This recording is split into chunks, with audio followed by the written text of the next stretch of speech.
Welcome in everyone to another episode of Beers with Mears presented by Picks Parlays. Today, I am so excited to welcome one of my friends from Penn State who was super successful at what he did. He was a wrestler, Roman Bravo Young, two-time national champion, three-time Big Ten champion, and is known for the way he wrestled being super funky, super fast feet. If you watch any of his videos, you will not believe the things that guy could do on the mat. So super excited to have him and get to showcase who he is as a person to all of you, but more excitingly, get to see what his future looks like. He had just accepted a grappling match for the first time. So I'll drink to that. We're going to look at his matchup today against Alex Perez, someone who has a little bit more experience in the fighting scene than Roman does, but Roman is a funky guy, like I said, in his wrestling style. So it'll be interesting to see his perspective moving into the grappling scene and the fighting scene, and also get to see what his plans will be for the future. So I'm super excited for everyone to meet him, but yeah, we'll drink to the fact that he's moving on to the next step of his life as well,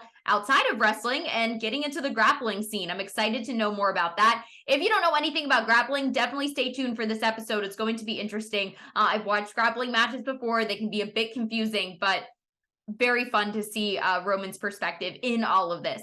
For Win or Lose, We Booze this week, I want to say that over the month of May, throughout the past few months, I've been tracking a ton of my bets to update you guys on my Mearsy minutes that get posted on a daily basis on Picks and Parlays. So subscribe to their YouTube page for all of that. You can follow us on Twitter and Instagram as well. But the 31 bets that I placed in the month of May, whether it was same game parlays, multi-bet games, or multi-bets throughout the course of a day, whether it was MLB or NBA, 17 of those hit, and there were a few, 3 or 4, that were right on the cusp of hitting as well. So that hits slightly above 54%. So we were making money. I was excited. It can always be really challenging for playoff games and then right in the start of the MLB season to be placing bets, not really knowing how teams are faring this early in the season. And as for the playoffs, anything can go. And we've seen that happen, especially a team like the Heat making it to the finals. So I'll take that 54%. Super proud of the fact that I was able to make some people some money. So stay tuned for those Mearsy minutes to come.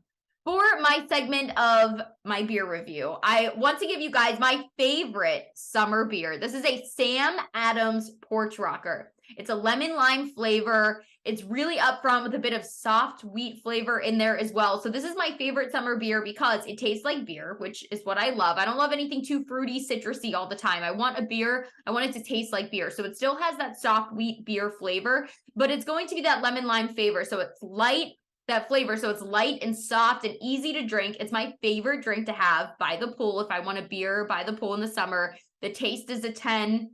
The chuggability is probably right there around a 10 as well. Like, this is a 10 out of 10 type of beer for me. If I'm drinking a beer, this is more of what I go for. So if you haven't had them yet, you're welcome. Please sign up to drink a Sam Adams Porch Rocker for all of your summer events, and you can't go wrong with it. It's a great beer to share with friends, great by the pool. I know we talk about some bloating, but it is lighter and tasty and fun. So that is 10 out of 10, my favorite summer beer of all time.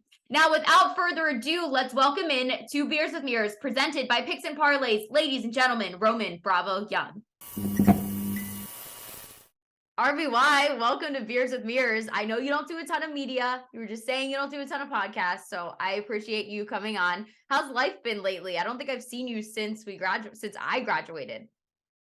Yeah, thanks for having me. But life's been good, just figuring out what I want to do next with my life a little bit. Stepping away from college is kind of like you got to figure out, it's a whole different route to go. So just figuring that out, but I'm just enjoying it. It's good to get away from the college life a little bit.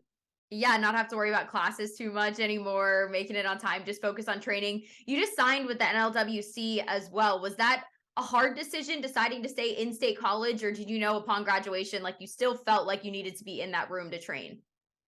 Yeah, I think just looking ahead and what I want, my goals personally, I think NLWC is what fits me best, and just loyalty. Like, I came here, I've accomplished more than I planned on like coming here, and I feel like I don't want to wrestle for anyone else. I'm loyal to these guys. They brought me this far, and my brand's here with Penn State inside that Penn State wrestling room. So I just want to stay true to them, and like I always tell people, I have a couple more goals left I want with wrestling, and I felt like it'd be best to sign with LBC going forward. The best partners, and just being in that room. There's a lot of successful people. It's easy to be around that.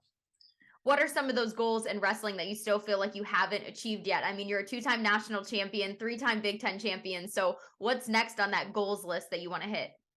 Yeah, so for wrestling, I think it's just getting a world medal or trying to make a world team. Obviously the Olympic team is a goal too, but mainly just a world medal. I think I put so much time into just folk style, the college season. Everyone's just always pushing NCAA, NCAA. So I haven't wrestled freestyle for about 4 years now. So it's been a while because I just put so much time into folk style. So I feel like now it's time to get away from that and just go all in on freestyle. So I feel like that's those are my next goals. But your style is so unorthodox in folk style to begin with. You're so fast on your feet. You're very scrambly. I mean, there's always videos of you with the flying squirrel going around all the time still on Twitter. So how well do you think your style is going to excel in the freestyle world specifically? I think it's gonna be do fine because once again, like everything you said is on the feet, and that's why I like to wrestle the best is in my on our feet, so neutral position. But I think just like now that I have to sit out a little bit and take some time off because I didn't wrestle the open, so I was dealing with some injuries and stuff. So now it's just learning how I put my style in a freestyle. Minor adjustments, getting used to no top bottom. Obviously, wrestling inside the circle, can't no push outs. So that's one thing I'm just focusing on now is how do I get my best style, put it for freestyle. So every day, and then I got that grappling match coming up too. So I'm doing all kinds of fun stuff. Yeah, let's talk about that. So, taking the next steps out of wrestling, transitioning toward MMA, the UFC, you have to start in grappling, right? So, you took a fight against Alex Perez. He's a bit more experienced in the fighting world necessarily, but you've definitely got him the upper hand on the wrestling side of things. So, let's start with what led you to want to take a grappling match in the first place. I can't wrestle for a while. I got some things in the work that'll be announced later on in the next couple months. But I was just want to keep busy. Good platform, you know. You're right. You're on UFC Fight Pass. A lot of people are always watching that, and I like to do things that not a lot of people like to do. So I like to put myself in the fire, and I want to compete. You know, I've trained hard year round, so it's like, why not do something? And this is something new. It's like fun. Like this gets me out of my feet, out of bed because I don't know. Like I could get choked out, and in wrestling, it's just like, oh, it's just a wrestling match. So this is more exciting for me right now. As I took some time off, and then now I'm learning it, bringing in coaches to help me out. But you know, it's a good platform too. A lot of people are excited to see what I can do in grappling, and like you said, I want to fight one day. So this is the next step to start getting that rolling, getting some new eyes on me, and I'm just a guy who likes to entertain. I'm not afraid to lose, so I'm gonna go out there and let it fly. And I mean, I'm always obviously getting a paycheck too now, so it's different when you're out of college. You're getting to get a little paycheck, and there's a bonus if you win. So there's a lot of things that go into it, but I think it's fun. And like you said, it's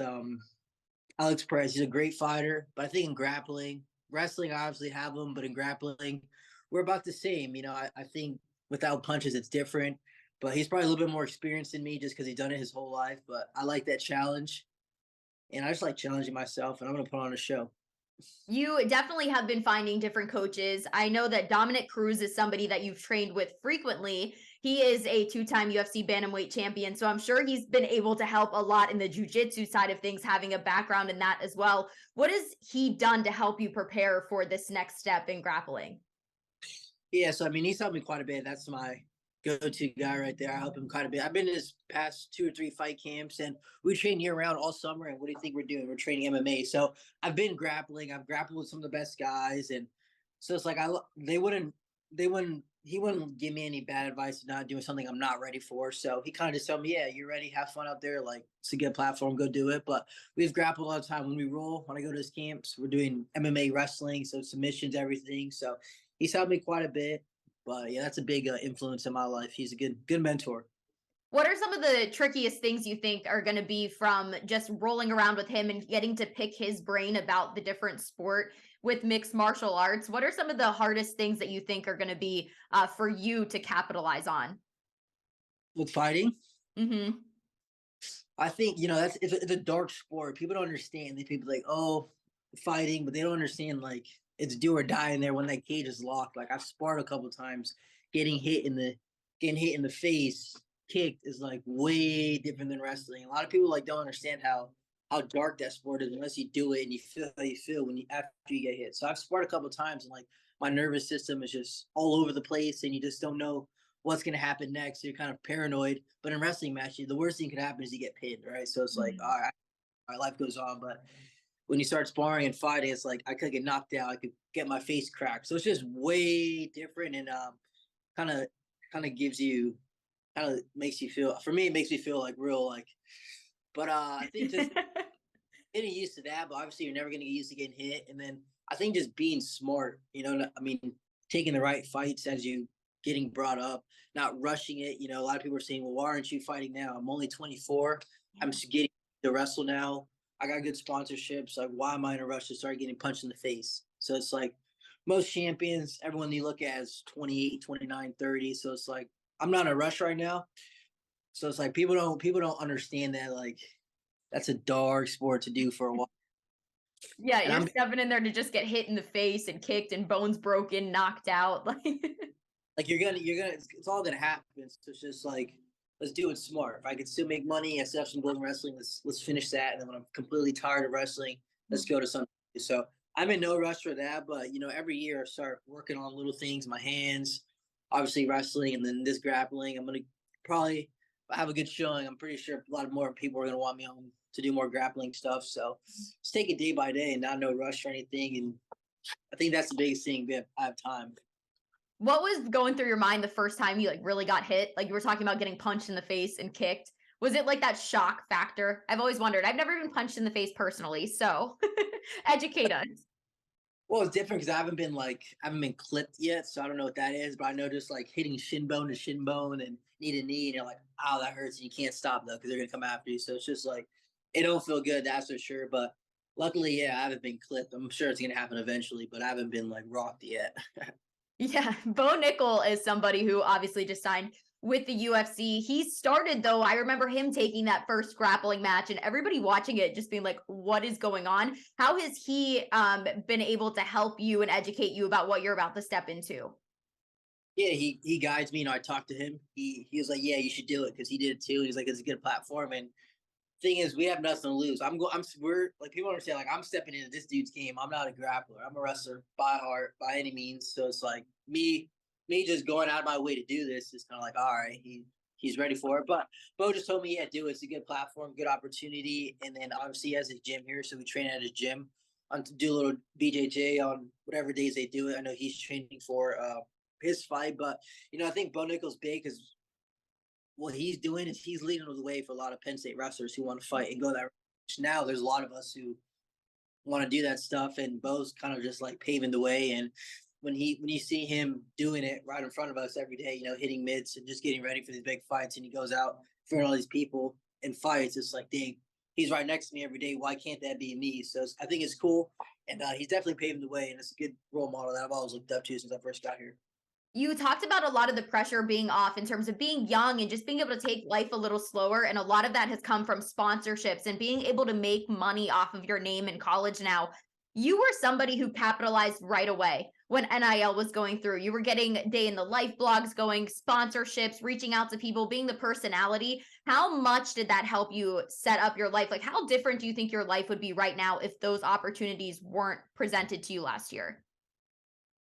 Uh bit is I think the NIL stuff, it wasn't presented last year, probably, I don't know. I can, like, how do I say it? I have money to do things I wouldn't be able to do, help my mom a little bit.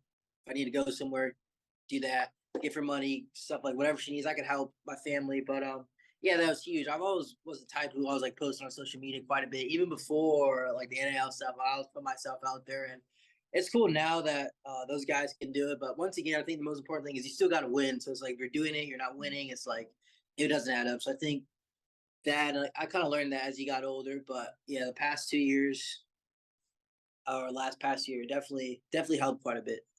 I'm curious because you also mentioned something saying that you surpassed a lot of the expectations you had for yourself as a wrestler at Penn State. When you were coming in, what were your goals? Obviously, a national championship, I feel like it's up there, but what surprised you about what you were able to accomplish? Yeah, I when I first got here, I just didn't know if I belonged. Just being from Okay. Arizona, just didn't like. I'm going to Penn State. Like I said, I didn't go into NCAA championship tournament till I got to Penn State and was wrestling in it. My family's not big on wrestling. None of my family really wrestled in college. So I was like, I'm just kind of learning, and then I'm on like I didn't really know how good everyone was until I got here and stuff like that. But I was obviously said they want to be an NCAA champion, but I didn't know if I can do that. So after my freshman year, when I took eighth, it was kind of like, all right, I kind of belong, but I just don't know if I can make it happen. And then in the summer, that summer, I just remember saying like I need to do whatever I can to win. And I kind of just started doing the right things and took training to a whole another level. Somehow won two and took second. But I think just like overall, the amount of stuff that I dealt with, there was a lot of pressure. Trying to win three in a row is not easy. Like people expect you to win. They're always talking. I was like on like a 56 match winning streak, and over time that wears you out a little bit. But like I said, I wouldn't want my life any other way. Like regret a thing. How did you handle losing to Vito in the finals? I mean, he matches your style in a way that not a lot of people do. He's a great freestyle wrestler as well. So I think a lot of people were shocked by the result of it all, but knew what he was capable of. So how did you handle that final match in your college career? Oh yeah, I mean, obviously no one wants to lose, right? You get Yeah. a chance, hammer gets ripped right in front of you, but there's a lot of adversity leading up to that a lot of people don't see, and I haven't spoke about it, so it's like not even worth even talking about because I'm not anything but that. But there's so much adversity before we even got to that tournament. But like after losing, just like out to myself, I was just like, thank God it's over. I was just like, yeah, it's finally over. I'm gonna get on it. I did everything I wanted. It's not the way I wanted to lose, but it kind of lit a new fire under me. I had to take some time off, get healthy, and do a lot of rehab and therapy and stuff. But I was like going through it, just like after that happened, I was like, why did I put so much pressure on myself? I don't know why I put pressure on myself, but we just don't want to lose. But I mean, nothing changes. A whole bunch of people still want me for camps. I mean, I got this grappling match. Like, I feel like nowadays it's just like, what's next? This kind of world we live in now is what's next? Who's next? What's next? That's in the past. So it's like just learning that, getting used to that. But yeah, I feel like now it's like, all right, who's next? You win something, you're like, all right, who's gonna beat him? Or like in the UFC, Aljo just won. They're already putting Sean O'Malley in the ring. It's like, all right, next thing, next thing. It's pretty crazy, but that's kind of what kind of world we're in. So can't dwell on it too much, but definitely wasn't fun. Yeah, life happens fast, right? When you talked about a lot of that adversity were you going through, was it mental? Was it physical? Was it just a blend of being in college, like going to practice every day, not knowing what was next? What was going through your head? Yeah, it was just physical, but Mhm. you try to be great. That's on you, whether you're injured or not. You got to figure it out, and I couldn't figure it out. So, but yeah, it was just physical. But other than that, that's all it was. Nothing too crazy. Yeah. You're somebody who your life is just so interesting to me in terms of there's a lot of guys at Penn State who people would expect, to see them out a lot, to be, walking around and see them. There's a lot of you that just literally do spend 99% of your time training and being in the room. You don't see you in the party scene a ton or anything. So, what is a sort of a day in your life like now? Having all of this time off, but like obviously training, but like personally, like who are you? What are you doing? Just hanging out and being a normal dude. Yeah, I just hang out. I mean, I still train twice a day, no matter what. I'll take Wednesday and Sunday off. Those are off days. But other than that, I'm still training 2 times a day anywhere I go. So I like to run, wrestle. Now I do a lot of jujitsu. But I mean, you said 99%. The other 1%, I do have a little fun, go out a little bit. Just depends, but not really too much. Like if there's a reason to, I'll go out, have a couple of drinks. It just depends. But it's not like now that I'm training for something, I won't do that stuff. But when I get a chance, I hit the casino, gamble a little bit, play a little Oh, blackjack. you're a casino guy. Yeah, big casino guy, but I have my fun. I spread it out. Definitely need leisure time and stuff like that, but for the most part, just training. That's all I got to do, right? We only have a Yo, short window to do this. what's your game at the casino? Blackjack all You're a day. blackjack. You just park up at the blackjack table. Yep, I make friends. I'll probably sit on the table for like 4 or 5 hours every time I go. Have have you met any interesting people just sitting down for that long at a blackjack table? Like I feel like the people that come through a casino, you have to have some interesting conversations for that long. Met so many. I go anywhere there's a casino. I try to go. So I met the crazy people I met. It's ridiculous, but that's what makes it fun. You never know who you're gonna meet, what their story is, and I'm still cool with some of them. So it's kind of weird. They text me like, "Yo, when are you gonna be back here? Let's go to the casino." So it's cool when people you meet and you guys are all just there having fun, and you're not on your phone. You can't be on your phone, so it's kind of like a little escape, and it's like I'm not playing with crazy money. People are gonna think you're gonna lose your money. I'm not in that deep, but that's what I just do for fun. Who's the most interesting person you met at a blackjack table that you're still in My touch with today? Yeah, it's my boy EJ Nonstop. He's like a comedian, and I didn't know. And I met him, and then we just talk now, and like you would never know he's the most quiet, hilarious dude, and then he's just crazy. Did he know who you were, or was he like just surprised at who you were as you were meeting him? Yeah, he was pretty crazy. Yeah, he was pretty surprised. He didn't know until we like exchanged Instagrams. He was like, "Oh crap, I never thought." And he has a pretty big following. He has some shows and stuff, so it's pretty cool. So he actually texted me last week. We actually check up on each other quite a bit. So Oh. it's pretty cool how many people I've met. And then like I go back when I'm back home, I know all the dealers and stuff. So they're like, "Oh, here he is again." I'll go morning, lunch, and dinner. You're that guy when you walk into the casino. Everyone's like, he's back, he's here. Now, do you win a lot? That's the key, or is, just get lucky every now and then, like the rest of us. I've had some good days, some great days, and I've had some bad days. So I think it just goes up and down. But I don't know. I think I'm definitely probably over time. I'm probably like even. Some days I'll play with a little bit. Some days I'll play with a lot. If I lose 3, 4 hands, I'm just leaving. So I just mix it up. But when I'm winning, I've won pretty big and I've lost a lot. So it's fun though. I think it's fun to me. And once again, I'm not playing with like money I don't have. So I'm always smart about it. Smart about it, right? Because then you don't enjoy it anymore if you're not having fun with it. You sit down with people at the blackjack table, getting conversational. What's your drink of choice in your free time when you're not training for something? Honestly, I just drink a couple margaritas and that's it. I don't really drink too much. I don't like beers. I don't really. I drink every time I just play. I just get margaritas. But sometimes if I go like to a bar and just hang out, I try to do like a couple green tea shots. But There we that's go. I was gonna say I couldn't remember like ever seeing you in college. Like when you turned 21, I wouldn't have been able to like pick a drink for you. So a margarita. margarita. That's it. Is it a spicy marg? Are we going frozen marg? Give us a flavor. Give us the rundown. Uh, what's the most basic one? Just salt around the rim. Yeah. Basic on, on ice. on ice, lime, basic margarita. That's all I need. All right. Well, maybe The Rock can hit you up with like a tequila sponsorship here. You can make some margaritas for all of us. Let's do it. I'm more of a beer girl. I think everybody knows that based off the name, Beers with Mears. But this is also paired with picks and parlays. And a lot of people that listen love to bet on things. So I'm sure they're thrilled now knowing you're a casino guy as well. When we look ahead to your grappling match, if people are able to bet on it, why should somebody bet on Roman Bravo Young to win that? To win that. I'm a little bit younger than this guy. I'm faster, but I never really had to talk.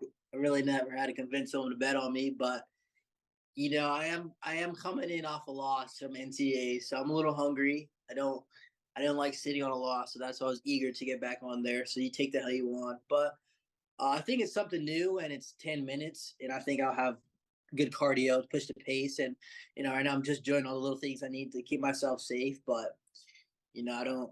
I'm always gonna bet on myself, so you guys can decide what you want. But I'm coming in there to put on a show too. Though I want to be entertaining.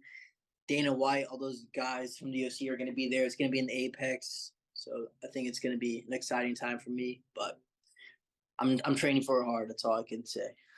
Heck yeah, I'll be betting on this guy for sure. Did you watch any of The Ultimate Fighter that aired last night? Yeah, I actually did watch it. I'm a huge fighting fan. I like watching that stuff because I know what those guys go through, and I see them train a lot of big names. So it's just cool to actually watch that. And obviously, McGregor's a good persona guy. So yeah, I definitely keep up and watch all that stuff, and I watch all the fights. I like to bet on the fights, as you said. So I bet on the fights quite a bit. Are you a Team McGregor or Team Chandler guy right now? I like McGregor. Essentially, it's prospects right now versus vets, which is weird that it worked out that way. Yeah, I mean, I like McGregor just because who he is, but I like Chandler too, wrestler. I've hung out him in Vegas after some UFC events, so we've actually been to the casino, me and Chandler. And All his right. wife. So was Chandler posted up with you at the blackjack table then?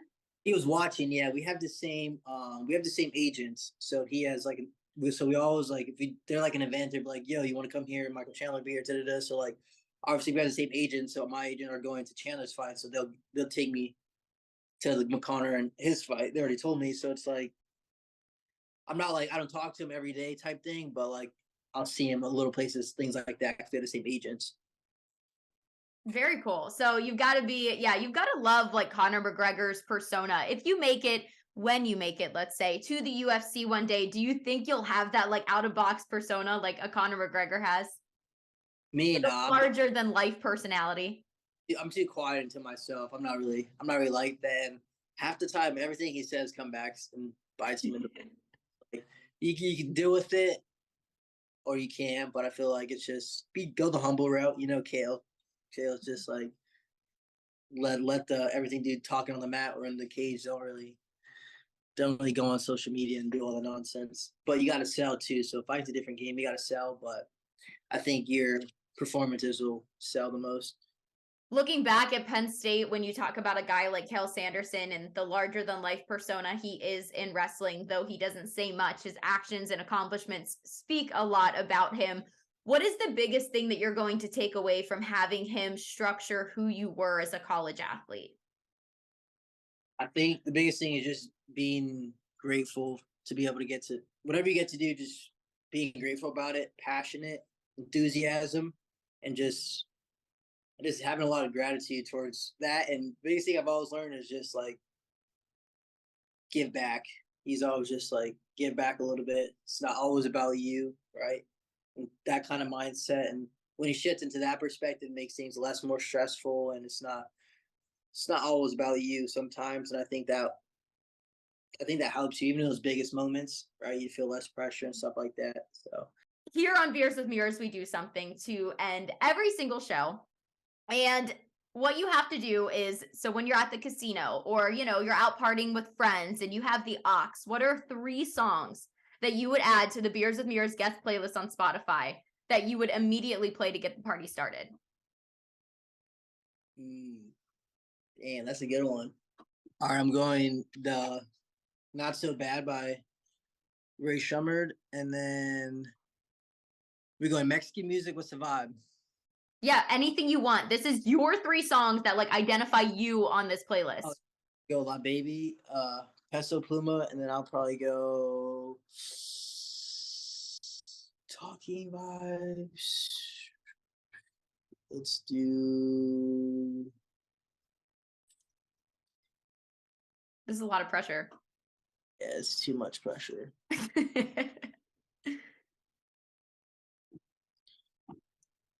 I don't even know. You got me on that one. Actually, I might do Pump It Up. That's not a bad one. Pump It Up by who? We've always played in the wrestling room. Pump It Up. Indoor. All right. We're going to throw those 3 on the playlist. So you will now officially be added to the Beers with Mears guest playlist. There is a variety of genres on there. Just brace yourself for that. But yours will now be added as well. Roman, I told you I wouldn't take up a lot of your time today. I know you said you don't do a ton of podcasts, but I'm so excited for you and everything you're about to endure on in your life, especially that grappling match. So good luck to you there. And best of luck to you as you embark on your journey to the 2024 Olympics as well. Thanks so much. It was great catching up with you. Thank you. Appreciate it. Let's go, Mears!